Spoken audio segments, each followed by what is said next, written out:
যেখানে মাইয়াতকে দাফন করা হয়, কবর দেওয়া হয়। কারণ আমাদের যে হায়াত, 5 প্রকারের হায়াত আল্লাহ আমাদেরকে দান করেছে। এক প্রকারের হায়াত হলো মায়ের গর্ভে, এটা সীমিত, কারোর 10 মাস খুব কম অতিক্রম করে, কারোর আরও কমও থাকে। যাই হোক, এই মায়ের গর্ভের হায়াত, এরপরে দুনিয়ার হায়াত শুরু হয়। দুনিয়ার হায়াত কারোর যখন বাহির হয় তখনও হয়তো 1-2 সেকেন্ড পায়, কেউ পায় না। এরপরে আস্তে আস্তে হয়তো তার হায়াত বৃদ্ধি হয়ে আল্লাহ রসুল বলেন যে আমার উম্মতের অধিকাংশের হায়াত হবে 60 থেকে 70 বছর। হ্যাঁ, অতিক্রম করবে খুব কম সংখ্যক লোক। এটা হলো দুনিয়ার হায়াত। এরপর হলো কবরের হায়াত। কবরে 40,000 বছর থাকতে হবে। এরপরে ময়দানে মাহশরের হায়াত 50,000 বছর থাকতে হবে। এরপরে জান্নাত জাহান্নামের হায়াত, যদি আমি জান্নাতি হয়ে যাই তাহলে আর কোনোদিন মৃত্যু হবে না। ওরকমভাবে আমি যদি জাহান্নামী হয়ে যাই তাহলে জাহান্নামে অনন্তকাল থাকতে হবে, শুরু হবে আর শেষ হবে। আমরা দুনিয়ার হায়াতের জন্যে 60-70 বছর হায়াতের জন্যে কত কিছু করি, কত নিজের মাথার ঘাম পায়ে ফেলে আপ্রাণ চেষ্টা করি দুনিয়ার সুখ শান্তির জন্য। আর যে কবরে 40,000 বছর থাকতে হবে তার জন্যে আমরা কিছুই করি না। এই জন্য আল্লাহ রসুল এক হাদিসে বর্ণনা করেছেন যে আসল জ্ঞানী হলো যে মৃত্যুর পরের হায়াতের জন্যে যারা চেষ্টা করে, কর্ম করে, তারাই হলো জ্ঞানী। কিন্তু আমাদের ধারণা হলো যারা দুনিয়ার সুখ শান্তির জন্যে চেষ্টা করে তারাই কি জ্ঞানী। আমরা মনে করি যে যারা দুনিয়ার সুখ শান্তির জন্যে 50-60 বছর হায়াতের জন্যে যারা মাথার ঘাম পায়ে ফেলে চেষ্টা করতেছে তারাই হলো জ্ঞানী। আর যারা আখিরাতের জন্য চেষ্টা করে তাদেরকে আমরা অজ্ঞান বলে মনে করি। কিন্তু আল্লাহ রসুল বলেন যে আসল জ্ঞানী হলো ওই ব্যক্তি যারা মৃত্যুর পরের হায়াতের জন্য তারা চেষ্টা করে। কারণ তো মৃত্যুর পরে হায়াত কয়টা? 3টা। আর মৃত্যুর আগে হায়াত কয়টা? 2টা। একটা হলো মায়ের গর্ভে, আর একটা হলো মায়ের গর্ভের থেকে বাইর হয়ে। আল্লাহ রসুল বলেন এই হায়াত অধিকাংশ মানুষের হবে, মহিলা হোক আর পুরুষ হোক, এই হায়াত হবে কয় বছর? 60 থেকে 70। খুব কম সংখ্যক লোক ব্যতিক্রম হবে, হয়তো 70, 80, 100। এই হায়াত শেষ হওয়ার পরে কবরের যে হায়াত 40,000 বছর, এর পরের হায়াত কিয়ামতের ময়দানে 50,000 বছর। এর পরের জান্নাত এবং জাহান্নামের হায়াত হলো অনন্তকাল। আমি যদি জান্নাতি হই তাহলে আমার হায়াত আর শেষ হবে না, আমি যদি জাহান্নামী হই আমার হায়াত শেষ হবে না। তাহলে দুনিয়ার 50-60 বছর হায়াতের জন্য আমরা কত কাজ করি, এবং যারা করে তাদেরকে আমরা জ্ঞানী বলে মনে করি, ধারণা করি। কিন্তু আল্লাহ রসুল বলেন আসল জ্ঞানী হলো ওই ব্যক্তি আল কাইয়িসু মান দানা নাফসাহু ওয়া আমিলা লিমা বা'দাল মাউত, যারা মৃত্যুর পরের হায়াতের চেষ্টা করে, ফিকির করে, কাজ করে, তারাই হলো জ্ঞানী। আর যারা স্বল্প দুনিয়ার হায়াতের জন্যে যারা করে তারা আসলে জ্ঞানী না, তারা আসলেই অজ্ঞান। যাই হোক, এখানে কবরস্থানের উদ্যোগে, মাদ্রাসা উদ্যোগে মাহফিল। আমি আপনাদের সামনে কোরআনে পাকের ছোট্ট একটি আয়াতে করিমা পড়েছি, সূরা ফালাকের। সূরা ফালাক কোরআন শরীফে সূরা কয়টা আছে? সূরা কয়টা? হ্যাঁ, কয়টা? 114। তো যে নিয়মে আছে সেই হিসাবে সূরা ফালাক কোরআন শরীফের কয় নম্বর সূরা? হ্যাঁ, 14টা সূরা হলে এরপর আর কয়টা সূরা আছে? একটা না? হ্যাঁ, 14টা হলে সামনে আছে একটা। আর সূরা ফালাকের আয়াত কয়টা? 5টা। আয়াত কয়টা? 5টা। এরপরের সূরার আয়াত কয়টা? হ্যাঁ, 6টা নাকি? তাহলে যে আয়াত পড়েছি এই আয়াত হলো সূরা ফালাকের শেষ আয়াত। তো কোরআন শরীফের মোট বিভিন্ন গণনা আছে, গণনা আছে 6660টাও আছে। হ্যাঁ, হ্যাঁ, 6666। যদি 6666 ধরেন, তাহলে আমি যে আয়াত পড়েছি এরপর আর কয়টা আছে? 6টা। তাহলে 60 নম্বর আয়াত নাকি? 60 নম্বর আয়াত পড়েছি। আচ্ছা, আসলে মানুষ যে কাজই করে কয়টায় কাজ, কয়টায়? 2টা না? হয় ভালো নাই মন্দ। কাজ কয়টা? যেটাই করুক, হয় ভালো করবে না মন্দ করবে। 2 কাজের বাইরে তো যাইতে হইতো না। হ্যাঁ, কাজ 2টা, একটা হলো ভালো আর একটা হলো মন্দ। এখন ভালো কাজ কয়কারে, মন্দ কাজ কয়কারে, এটা বোঝার দরকার না? হ্যাঁ, ভালো কাজ কারা কয় আর মন্দ কাজ কারা কয়? ভালো কাজ হলো আল্লাহ রসুলের যেটা আদেশ করেছে, যেটা নিষেধ করেছে। যেটা আদেশ করেছে সেইটা করাও কি ভালো কাজ, যেটা নিষেধ করেছে সেটা না করা কি ভালো কাজ। কথা বলছে না? তাহলে ভালো কাজ গেল। মন্দ কাজ কারা কয়? মন্দ কাজ কয় এর বিরুদ্ধে করা কি আল্লাহ রসুলের কথার অমান্য করা কি? হ্যাঁ, ভালো কাজ না খারাপ? হ্যাঁ, অমান্য 2 ভাবে করা যায়। একটা হলো আদেশ করেছে করলাম না, তাহলে অমান্য হলো। আর একটা হলো নিষেধ করেছে সেটা করলাম, তাহলে কি হলো? সেটাও অমান্য। তাহলে খারাপ কাজ কোনটা? যেটা আল্লাহ রসুলের নিষিদ্ধ এবং যেটা করার জন্যই বলেছে সেটা যদি আমরা না করি তাহলে কি এটা কি হলো? খারাপ কাজ, অর্থাৎ গুনার কাজ। কথা বুঝছেন না? তাহলে বুঝলেন তো খারাপ কোনটা আর ভালো কোনটা। এখন এই খারাপ কাজ সর্বপ্রথম কিরা করেছে বলতে পারেন? খারাপ কাজ সর্বপ্রথম কিরা করেছে?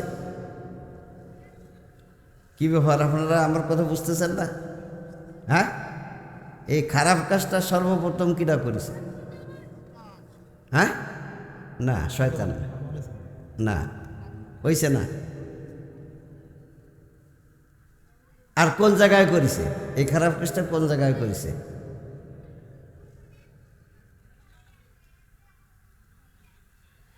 খারাপ কাজটা কোন জায়গায় করেছে? কে করলো সর্বপ্রথম আর কোথায় করেছে?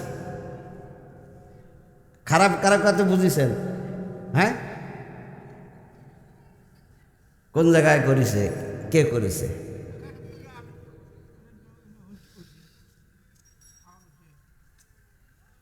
না, খারাপ সর্বপ্রথম করেছে ইবলিস। ইবলিস নাম কি? শয়তান না, ইবলিসের বাবার নাম কি? শয়তান। কথা বুঝছেন না? ইবলিস করেছে। তাহলে এই এই এই গুনাহটা করলো কোথায়? কোন জায়গায় করেছে? আপনাকে শাহপুর করেছে না ময়মনসিংহ করেছে? কোন জায়গায়?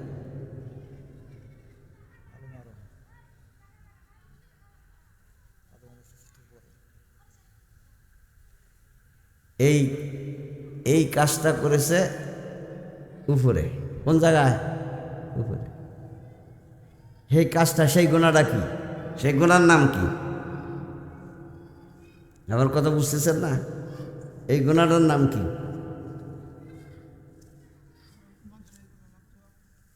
না, এই গুনাহটার নাম হল হিংসা। কি? হিংসা। এই গুনাহটার নাম কি? সর্বপ্রথম আসমানে যে ইবলিস গুনাহটা করেছিল সেই গুনাহটার নাম কি? হিংসা। কেটে করেছিল? ইবলিস। জমিনে? এখন এই উপরে আনলো কিনা? এই গুনাহটা জমিনে আনলো কিনা? এটা তো উপরে হয়েছে কারবার নাকি? এখন জমিনে আনলো কিনা? তার নাম কি? আমার ওয়াজ বুঝতেছেন? হ্যাঁ, আচ্ছা। এই হিংসাটা কিনা আনছে? আরে ইবলিস তো সে আসমানে আনলো কিনা? দুনিয়া আনলো কিনা? এই তো জায়গা মতন যাচ্ছে। এই গুনাহটা, এই হিংসা আনলো কিনা? দুই ভাইয়া মারামারি। কিসের মারামারি? হ্যাঁ, কি নিয়ে মারামারি? জায়গা জমি নিয়ে? কি ছেড়ি নিয়ে নাকি? তাহলে ছেড়ি টানাটানি আজকের থেকে না আগের থেকে আছে? হ্যাঁ, সুন্দরী টানাটানি আগের থেকে আছে। আজকে স্কুল কলেজ ভার্সিটি গ্রামে যে ছেড়ি টানাটানি কি এখন তে না আগের থেকেই? হ্যাঁ, এই টানাটানি করলে আল্লাহ খুশি হইব না বেজার হইব? এটা গুনার কাজ না সওয়াবের কাজ?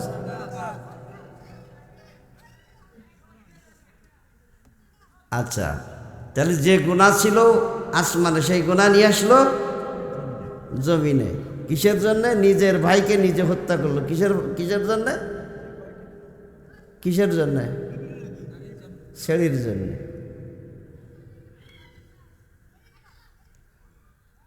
আল্লাহ পাক ওই কথাই বলতেছে, ওয়ামিন শাররি হাসিদিন ইযা হাসাদ। এই যে হিংসার গুনাহ আজকে প্রতিটা বডিতে বডিতে।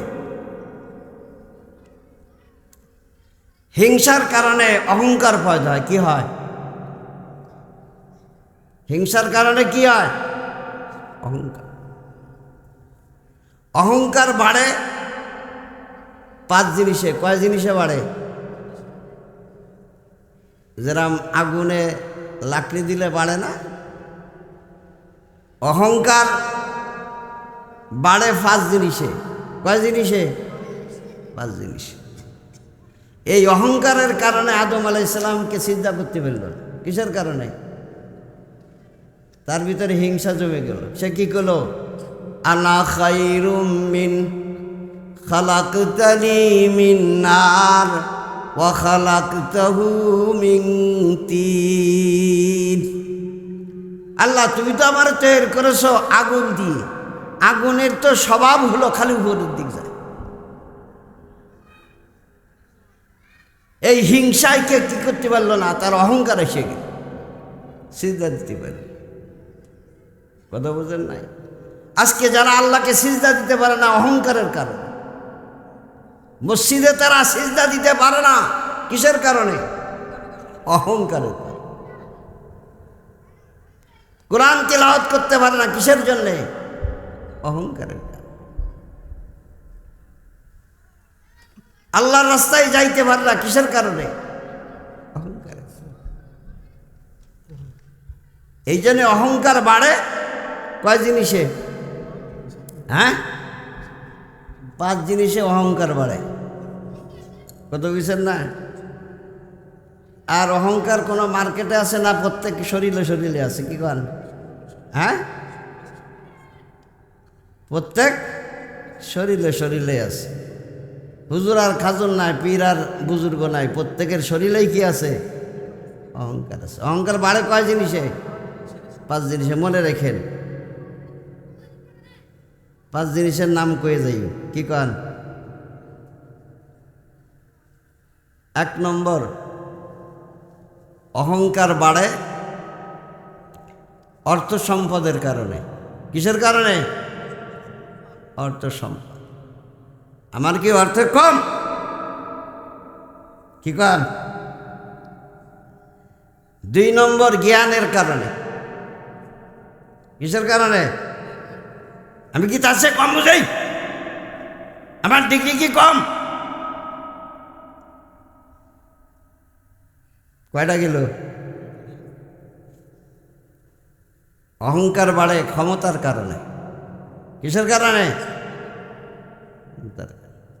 আমি দারোগা, আমি এমপি, আমি চেয়ারম্যান। ক্ষমতার কারণে। কয়টা গেল? অহংকার বাড়ে সুন্দরের কারণে। কিসের কারণে? যে কোনো সুন্দর, গলা সুন্দর, বউ সুন্দর, বাড়ি সুন্দর, ওয়াজ সুন্দর, কিন্তু যে কোনো সুন্দরে অহংকার বাড়তে থাকে। ধরেন, বউ যদি সুন্দরী হয় তো জামাইরাও হিংসা করে। কি করে না? আর জামাই যদি সুন্দর হয়, বউ যদি ডিসকালার হয়, তো স্বামী কি বউরে হিংসা করে। কত বুঝছেন না? সুন্দরের কারণে কি বাড়ে? অহংকার। কয়টা গেছে? হ্যাঁ, আর বাহি আছে কয়টা? লাঠির কারণে। আরে এক জাত দিলে 1000 লাঠি আমার আইব। আমার গোষ্ঠীতে কি কম লোক? দাও করলে বাড়ি হয়ে যাইব। বিরাট গোষ্ঠী। কয়টা গেছে? অহংকার 5 কারণে যদি বাড়ে, অহংকার কয় কেজি লাগবে জাহান্নামে যাওয়ার জন্য? হ্যাঁ, কয় কেজি? আল্লাহ রসুল বলেন, মান মিসকালা যাররাতিন মিনাল কিবির লা ইয়াদখুলুল জান্নাহ। তোমার অহংকার যদি এরকম ভাবে সামান্য পরিমাণ হয়, যাররা পরিমাণ যদি তোমার অহংকার দিয়ে তুমি মৃত্যুবরণ করো, তুমি জান্নাতে যাইতে পারো। কেজি টেজি না, যাররা পরিমাণ। আজকে আমাদের শরীরে যে কোনো অহংকার এসে বাসা বানাইছে। আল্লাহ রসুল বলেন, 3 ব্যায়াম নিয়ে মাটির নিচে যায় না। মাটির নিচে তো যাইতেই হবে নাকি? না কেউ থাকতে পারবে? হ্যাঁ, যারা আল্লাহ মানে না, রসুল মানে না, কোরআন মানে না, হাদিস মানে না, তারাও বিশ্বাস করে যে মাটির নিচে যাইতেই। তারাও মৃত্যুকে অস্বীকার করে, আল্লাহকে অস্বীকার করে, কোরআন অস্বীকার করে, কিন্তু মরাকে অস্বীকার। আল্লাহ রসুল বলেন, 3 ব্যায়াম নিয়ে মৃত্যুবরণ করে না। কয়টা ব্যায়াম? এখন আমার আপনার দেখতে হবে, মহিলা হই আর পুরুষ হই, গ্রামের হই আর টাউনের হই, দেখতে হবে এই ব্যায়াম আমার আছে কিনা। যদি থাকে, এই 3 ব্যায়াম নিয়ে যে আমি মরি, তাহলে যে জায়গায় মরি না কেন, যে জায়গায় আমার কবর হয় না কেন, সেই জায়গায় কি জাহান্নামের গাতা হয়ে যাবে। জাহান্নাম কত দূর? কোন জায়গায়? কোন জায়গায় আছে? হ্যাঁ, জানেন না? জান্নাত কোন জায়গায় আছে? হ্যাঁ, আল্লাহ রসুল বলেন তুমি যদি মুসলমান হয়ে মরতে পারো তাহলে তোমার যে জায়গায় দিব সেই জায়গায় কি কবরটা গিয়ে যাইব, জান্নাতের টুকরা যাইব। যদি তুমি মুসলমানিত্ব ইমানদার নিয়ে না মারো তাহলে যে গাতায় যাবা এটা জাহান্নামের একটা গাতা হয়ে যাবে। কথা বুঝেন না? জাহান্নামের গাতা। আল্লাহ রসুল বলেন 3 ব্যারাম নিয়ে মৃত্যুবরণ করে না। আগে কয় কান কইছিলাম মনে আছে? 5, এখন 3 কান। 5 আর 3 কত? 8। তাহলে 3 ব্যারাম নিয়ে মরে না। এখন 3 ব্যারামের 1 ব্যারাম কি? অহংকার নিয়ে মরে না। যারা পরিমাণও যদি তোমার অহংকার থাকে তুমি জান্নাতে যাইতে পারো। আমি জান্নাতে যাই। 1। 2 নম্বর, ঋণ নিয়ে মরে না। ঋণ নিয়ে মরে না। আল্লাহ রসুল বহু জানাজায় গেছেন, যে বলেছে যে সাহাবীর কোনো ঋণ আছে? যদি বলেছে ঋণ আছে তাহলে জানাজা আমি পড়লে লাভ নাই। কারণ ঋণ নিয়ে যদি আমি আপনি কবর যাই অতক্ষণ পর্যন্ত জান্নাতে যাইতে পারবো যতক্ষণ পর্যন্ত ঋণ পরিশোধ না। আমরা ভালো ঋণ না, গুনার ঋণ নিয়ে নিয়ে মরতেছি, কোনো খবর নাই। ঋণ নিয়ে মারা যাবে না, কারণ ঋণ পরিশোধ করার দায়িত্ব কার? আল্লাহর। যে নিব আর একজন বান্দার হক বান্দার কাছ থেকেই মিটাইতে হবে। হাদিসের ভিতরে আসছে যদি সে ঋণ না দিতে পারে তখন তার যে নেকি আছে সেই নেকি দিয়ে ঋণ পরিশোধ করবে। নেকি দিয়ে পরিশোধ করার পরে যদি তার ঋণ থেকে যায় তাহলে যদি ঋণওয়ালা আসে তখন তার গুনাহ আছে যে সেই গুনাহ ওই পরিমাণ দিতে হবে, নিতে হবে। কত বুঝছে? এই জন্যে ঋণ নিয়ে কেউ মরে না। ব্যারাম কয়টা গেল? হ্যাঁ, আর কয়টা ভাই আছে? আমানতের খেয়ানত করবা। আল্লাহ রসুল বলেন লা ঈমান আল ঈমান লা আমানত আলা। যার আমানতদারি নাই তার ঈমান নাই। আমার 3.5 হাত বডি আল্লাহ আমার কাছে আমানত রাখছে। কি সিনেমা বায়োস্কোপ দেখার জন্য নাকি? হ্যাঁ, মোবাইল দেখার জন্য? আমার 3.5 হাত বডি আল্লাহ আমার কাছে আমানত রাখছে, আমার হায়াতকে আমার রাখছে যে আল্লাহর হুকুম মতন আমি চলব। কিন্তু আজকে আমরা আমানতদারি নাই। টাকা পয়সা যদি কেউ রাখে, জায়গা জমি কেউ যদি রাখে তো সেটা নিজের করে ফেলে। কি কন? ফেরত দিই। আমানতের খেয়ানত। আল্লাহ রসুল বলেন যারা আমানতের খেয়ানত করে হবে তারাও কি ইমানদার না, বেঈমান হিসেবে মৃত্যুবরণ করে। কয়টা গেল? হ্যাঁ, 3 আর 5টা কয়টা? 8টা। আর সর্বপ্রথম গুনাহ কি? হিংসা। হ্যাঁ, কয়টা গেল? হ্যাঁ, 9টা। আল্লাহ রসুল বলেন হিংসা এমন একটা ব্যারাম, এই ব্যারামের কারণে তোমার যত নেকি আছে সব দুলিশ্বাস হয়ে কে যাবে, নষ্ট হয়ে যাবে। কেমন? শয়তানের নেকি কম আছে? আল্লাহ রসুল দৃষ্টান্ত দিয়ে বলেন ইয়াকুম আল হাসাদ ফাইনাল হাসাদা ইয়াকুলুল হাসানাত কামা তাকুলুন নারুল হাতাব।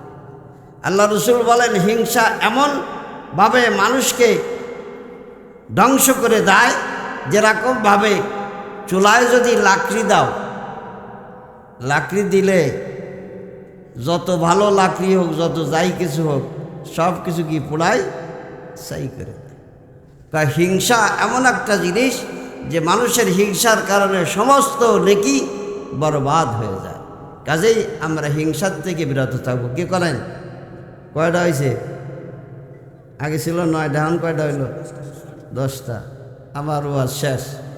কারণ আমার বানাইছেন সভাপতি 1, 2 নম্বর আমি হলো পুরান, 3 নম্বর আমি অসুস্থ। কত বুঝছেন না? এই জন্যে এই 10টার কথা কইলাম। ওলামা ইকরাম আপনাদের এখানে আসে নাই, আপনারা দাওয়াত দিয়ে আনছেন। কি কন? হ্যাঁ না, ওনারা আইছে এই ভৈরবের থেকে, এত দূরের থেকে আইছে। কি আপনারা আনছেন না? উনি আইছে। আর এত দূরের থেকে ওলামা ইকরাম আইনে যদি আপনারা সব বাড়িতে বসতেন, ওনারা কি খুব খুশি হয়ে যাইব নাকি? হ্যাঁ, যারা মহিলা আছেন তারা বাড়িতে বসে বসে শোনে, বুঝছেন?